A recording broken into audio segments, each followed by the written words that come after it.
So hello friends, ये second video है accounting गुरुजी को, ये लीडरशिप के ऊपर। इससे पहले वीडियो नहीं देखी है तो आई बटन पे मैं उसका लिंक देता हूँ, जाकर देखिएगा ऊपर क्लिक करके।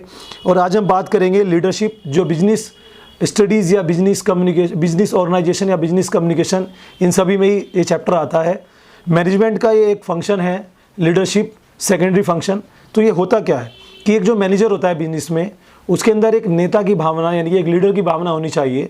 उसके अंदर एक लीडरशिप होना चाहिए जिससे कि उसके वर्कर्स, उसके अनुयायी उसके साथ मिलकर काम कर सकें अच्छे से। कल हमने समझा कि टाइप्स ऑफ लीडरशिप या कैरेक्टरिस्टिक्स ऑफ लीडरशिप, और डेमोक्रेटिक, एथोक्रेटिक, और इसके अलावा एक फ्रीडमली, ये तीन हमने समझे हैं। आज हम समझेंगे कि एक प्रभावी नेता, इफेक्टिव लीडर कैसा होता है, कौन कौन से उसमें गुण होने चाहिए। पहला गुण होना चाहिए मानसिक और शारीरिक। जी हाँ दोस्त, फिटनेस उसकी अच्छी होनी चाहिए और उसका जो दिमाग है वो भी सुदृढ़ होना चाहिए, मजबूत होना चाहिए कि एक अच्छा डिसीजन ले सके।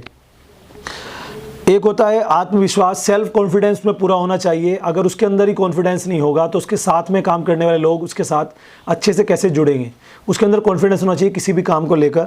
ज्ञान और बुद्धिमत्ता, नॉलेज बहुत अच्छी होनी चाहिए, और उसकी जो knowledge of use of mind है वो भी काफ़ी अच्छा होना चाहिए। एक उसे संप्रेषण करने की योग्यता, किसी भी कॉन्टैक्ट कैसे किया जाता है और कितना इफेक्टिव कॉन्टैक्ट हो सकता है, कितना इफेक्टिव कम्युनिकेशन हो सकता है, ये एक बेहतर नेता के अंदर होना चाहिए। एक होता है विषय निष्ठा, यानी कि किसी भी काम को करने के लिए ऐसा मन से ऐसा ना हो कि वो भावुक हो जाए और उस काम में मतलब अपनी भावनाओं को जोड़ दे, ऐसा नहीं होना चाहिए। प्रैक्टिकल होना चाहिए किसी भी काम को लेकर। उत्तरदायित्व, जिम्मेदारी, रिस्पॉन्सिबिलिटी भी लेनी चाहिए, क्योंकि अगर आप एक नेता हो और आपके लोग आपके साथ चल रहे हैं तो आपको उनकी एक डिसीज़न या फिर उनके एक रिस्पॉन्सिबिलिटी उनकी सबकी लेनी पड़ेगी। एक इसके अलावा और भी कुछ होते हैं, जैसे कि जोश, उसके बाद व्यवहार, कुशलता उसके अंदर होनी चाहिए। शिष्टाचार होना चाहिए, एक सच्चा यानी कि ट्रूथ बोलने वाला होना चाहिए। तो ये तो थे आज एक प्रभावी नेता के गुण। नेक्स्ट लेंगे हम थ्योरी ऑफ लीडरशिप, यानी कि आपका प्रिंसिपल्स ऑफ लीडरशिप। जी हाँ दोस्त, सबसे पहली थ्योरी है थ्रेट थ्योरी, जिसे कहते हैं गुण मूलक सिद्धांत। अब इस सिद्धांत के बारे में क्या कहा जाता है कि महान व्यक्ति की विचारधारा, नेता जन्मजात होते हैं, उनको बनाया नहीं जाता, किसी ने ये कहा है। और कोई कहता है कि जो नेता होते हैं वो अपने काम से ही परफेक्ट बनते हैं, क्योंकि नेता में शारीरिक, मानसिक और व्यक्ति विशेष गुणों की जांच पड़ताल की तो पता लगा कि जो नेता हैं उनके अंदर तीनों गुण जन्मजात होते हैं, इसलिए गुण मूलक सिद्धांत ये कहा जाता है। जी हाँ, तो सेकंड आता है द सिचुएशनली थ्योरी, जिसे कहते हैं परिस्थिति मूलक सिद्धांत। ये सिद्धांत क्या कहता है कि जैसी परिस्थिति होती है उस हिसाब से काम करके लोग अच्छे नेता बन जाते हैं। इस सिद्धांत के अनुसार नेतृत्व की सफलता परिस्थिति पर निर्भर करती है। ऐसा नहीं कि जन्मजात कोई नेता बन जाता है। अगर आप एक अच्छे नेता हो तो आप परिस्थिति के अनुकूल अगर अच्छा काम करके सफल हो जाते हो तो आप परिस्थिति की सिद्धांत कहलाता है। नेक्स्ट होता है, तीसरा आता है नेतृत्व का आकस्मिकता सिद्धांत, जिसे कहते हैं कंटिजेंसी थ्योरी ऑफ लीडरशिप। जी हाँ दोस्त, जिसे कहते हैं कि ऐसा नेता जो एकदम से निकल के आया घटनाएं घटित होने पर, कोई अगर ऐसी सर्कमस्टांसेस आ गए तो वो नेता अपने आप को बढ़िया साबित कर देता है तो वो एक अच्छा नेता बन जाता है। कुछ लोग ये भी कहते हैं, ठीक है ना। तो ये तीन कुल मिलाकर इनके प्रिंसिपल्स होते हैं या आपके थ्योरीज होती हैं एक लीडरशिप को लेकर। जी हाँ दोस्त, आपने समझा। अब हम बात करेंगे कि नेक्स्ट जो टॉपिक लेंगे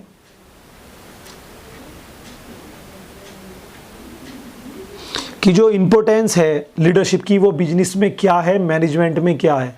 क्योंकि किसी भी फंक्शंस ऑफ मैनेजमेंट की इम्पोर्टेंस तो बनती है, उसके बिना तो काम चल ही नहीं सकता। सबसे पहली इम्पोर्टेंस है मोटिवेशन, अपने एम्प्लॉयज़ या अपने अनुयायियों को मोटिवेशन देना एक लीडर का काम होता है। नेक्स्ट है उच्च स्तरीय सहयोग, जो बड़े बड़े स्तर के डिसीजन लिए जाते हैं मैनेजर द्वारा, उनमें लीडरशिप अगर उसके पास है तो वो सबके बारे में जानता है, एक अच्छा काम कर सकता है। परिवर्तन शक्ति, अगर कुछ चेंज लाने हैं तो वो चेंज लाने के लिए भी एक नेता का होना बहुत ज़रूरी है। जी हाँ दोस्त, क्योंकि जो वो परिवर्तन लाएगा उसके जो अनुयायी होंगे, उसके वर्कर्स होंगे, वो उस पर बिलीव करते हैं, इंटरेस्ट रखते हैं और उससे अच्छा काम भी ले सकते हैं। एक होता है उद्देश्यों के प्रति निष्ठा, जो उसने मोटिव्स बनाए हैं उनके प्रति निष्ठा एक नेता की भावना होती है। ऐसे ही औपचारिक अनौपचारिक संगठन में एकीकरण, कि कुछ ऐसे संगठन होते हैं जो औपचारिक होते हैं, अनौपचारिक होते हैं। जैसे कि एक फैक्ट्री में अगर 100 लोग काम कर रहे हैं तो एक वो औपचारिक रूप से भी आपस में फ्रेंड होंगे और अनौपचारिक तो फ्रेंड लोग होते ही हैं, ठीक है ना। तो फॉर्मली इनफॉर्मली वो आपस में जुड़े ही रहते हैं, तो उसमें भी वो एकीकरण कर सकता है अगर नेता है तो। और साथ में जो कर्मचारी हैं उनके मनोबल में वृद्धि, जो कर्मचारी हैं वो अच्छे से काम करें, उनका जो मोरल है वो डाउन ना हो, इस बात पर भी वो ध्यान रखेगा, ठीक है। तो कि वो किसी भी तरह से डिनाइल नहीं होने चाहिए अपने काम को लेकर, उनका काम आगे बढ़ना चाहिए और उनका मोटिवेशन रेगुलर देना चाहिए, एक नेता की भावना होती है। तो ये इस चैप्टर में बहुत सारे टॉपिक हैं वैसे तो, लेकिन जो मुझे इंपॉर्टेंट लगे मैंने वो आपको बताने की कोशिश की है दोस्तों। अब हम अगले चैप्टर में मोटिवेशन पढ़ेंगे, अब वो नेक्स्ट वीडियो में आपको मिल जाएगा। तो चैनल पर नहीं तो चैनल को सब्सक्राइब कर लीजिए, अब आपको रेगुलर वीडियो मिलती रहेंगी। अब एक वीडियो मैं आपको प्रोवाइड कराऊंगा, वो है स्टैटिक्स को लेकर, स्टैटिक्स के भी लगातार न्यूमेरिकल आपको प्रोवाइड कराऊंगा, तो बने रहिए मेरे साथ।